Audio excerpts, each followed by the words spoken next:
विष्णु भगवान की जय, माँ लक्ष्मी की जय। देवशयनी अर्थात हरिशयनी एकादशी और पवित्र चतुर्मास आरंभ होने वाले हैं। हिंदू पंचांग के अनुसार वर्ष 2025 में देवशयनी एकादशी 6 जुलाई को मनाई जाएगी। इसके साथ ही 118 दिन तक चलने वाले चतुर्मास आरंभ हो जाएंगे, जो 1 नवंबर को देवोत्थान या देव उठनी एकादशी पर संपन्न होंगे। यह समय साधना, सेवा, व्रत, आत्मचिंतन और धार्मिक अनुशासन के लिए सर्वोत्तम माना जाता है। चतुर्मास अर्थात 4 महीने का समय, जो श्रावण, भाद्रपद, अश्विन और कार्तिक माह तक चलता है। हिंदू धर्म में इन चतुर्मास का विशेष महत्व है। विष्णु पुराण के अनुसार इन 4 माह में सृष्टि के पालनहार भगवान विष्णु क्षीर सागर में विश्राम के लिए चले जाते हैं, जिस कारण मांगलिक व शुभ कार्यों को उनका सानिध्य नहीं मिल पाता। इसलिए सभी तरह के शुभ विवाह, गृह प्रवेश, मुंडन संस्कार आदि शुभ और मांगलिक कार्य इन 4 महीनों के दौरान निषेध हो जाते हैं। धार्मिक मान्यताओं के अनुसार चतुर्मास में भगवान विष्णु योग निद्रा में चले जाते हैं और इस दौरान धरती का कार्यभार भगवान शिव संभालते हैं। यही कारण है कि चतुर्मास में भगवान शिव का पूजन विशेष रूप से किया जाता है। वहीं भगवान विष्णु के योग निद्रा से वापस आने पर देवोत्थान एकादशी मनाई जाती है। आषाढ़ शुक्ल एकादशी तिथि 5 जुलाई शनिवार के शाम 6:59 से शुरू होगी, जो 6 जुलाई रविवार की रात 9:15 तक रहेगी। तोद्या तिथि के हिसाब से देवशयनी एकादशी का व्रत 6 जुलाई यानी रविवार को रखा जाएगा।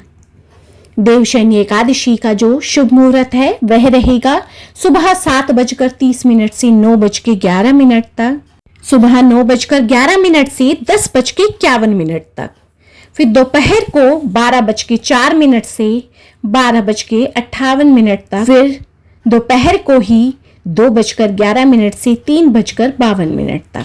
देवशयनी एकादशी की पूजन विधि के बारे में अब हम जानेंगे। 5 जुलाई शनिवार यानी देवशयनी एकादशी से एक दिन पहले सात्विक भोजन करें और ब्रह्मचर्य के नियमों का पालन करें। 6 जुलाई रविवार की सुबह जल्दी उठकर स्नान करें और व्रत पूजा का संकल्प लें।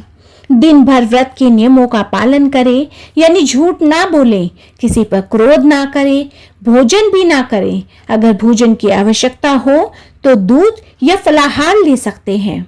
पूजा की पूरी तैयारी करें। भगवान को कुमकुम से तिलक लगाएं। एक चौकी लेकर के उसके ऊपर पीले रंग का कपड़ा बिछाएं।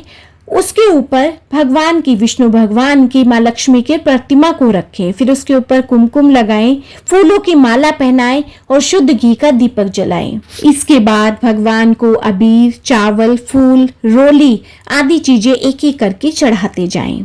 पूजा करते समय ओम नमो भगवते वासुदेवाय मंत्र का जाप करें। भगवान को भोग लगाएं, आरती करें। देवशयनी एकादशी की कथा अवश्य सुने। संभव हो तो मंत्र जाप भी करें। रात को सोए नहीं, भजन कीर्तन करें। 7 जुलाई सोमवार को व्रत का पारण करें।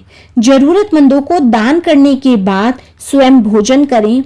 देवशयनी एकादशी व्रत वाले दिन चावल का सेवन भूल करके भी नहीं करना चाहिए। देवशयनी एकादशी व्रत से घर में सुख समृद्धि बनी रहती है। पंचांग के अनुसार देवशयनी एकादशी व्रत का पारण 7 जुलाई 2025 को किया जाएगा।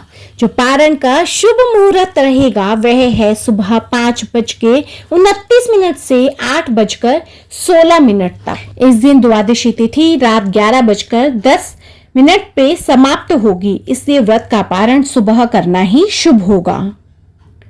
देवशयनी एकादशी का व्रत करने से व्यक्ति को पापों से मुक्ति मिलती है और मोक्ष की प्राप्ति होती है। यह दिन जगन्नाथ रथ यात्रा के तुरंत बाद आता है, इसलिए इसकी महत्ता और अधिक बढ़ जाती है। देवशयनी एकादशी के दिन कुछ विशेष कार्य करने से भगवान विष्णु और माता लक्ष्मी प्रसन्न होते हैं। भगवान विष्णु को जैसे पीले फूल, तुलसी पत्र, पंचामृत और पीले वस्त्र अर्पित किए। भगवान को तुलसी पत्र मिश्रित खीर, फल और मिठाई का भोग लगाएं। भगवान विष्णु की कथा अवश्य करें और जागरण करें। तुलसी माता भगवान विष्णु को अत्यंत प्रिय है। इस दिन तुलसी के पौधे की पूजा करें, दीपदान करें और भगवान विष्णु का मंत्र जाप अवश्य करें। गरीबों और ब्राह्मणों को भोजन, वस्त्र और दक्षिणा दान करें। पीले चंदन, हल्दी, पीले फल और अन्न का दान विशेष रूप से फलदायी होता है। निर्जला या फलाहारी व्रत रखें। निर्जला व्रत में पानी का भी त्याग किया जाता है, जबकि फलाहारी व्रत में फल, दूध और व्रत योग्य भोजन ग्रहण किया जाता है। इस दिन भगवान विष्णु का ध्यान करें, मन को शांत रखें, भक्ति भजनों का गायन करें और सत्संग में भाग लें। देवशयनी एकादशी के दिन हमें कभी भी चावल का सेवन नहीं करना चाहिए। साथ ही चावल से बनी कोई भी चीज जैसे पोहा, पुलाव आदि ना खाएं। एकादशी के दिन चावल खाना सख्त वर्जित है। धार्मिक ग्रंथों के अनुसार जो व्यक्ति एकादशी के दिन चावल खाता है उसे अपने जीवन में कई परेशानियों का सामना करना पड़ता है। देवशयनी एकादशी के दिन सात्विक आचरण अपनाना चाहिए। इस दिन मांस, प्याज, लहसुन आदि का सेवन नहीं करना चाहिए। साथ ही किसी भी तरह का नशा ना करें। देवशयनी एकादशी के दिन मन में द्वेष, ईर्ष्या, लोभ आदि बुरे या नकारात्मक विचार नहीं लाने चाहिए। भगवान के प्रति आस्था और भक्ति का भाव रखना चाहिए। एकादशी के दिन अगर रविवार है तो तुलसी के पत्ते ना तोड़ें।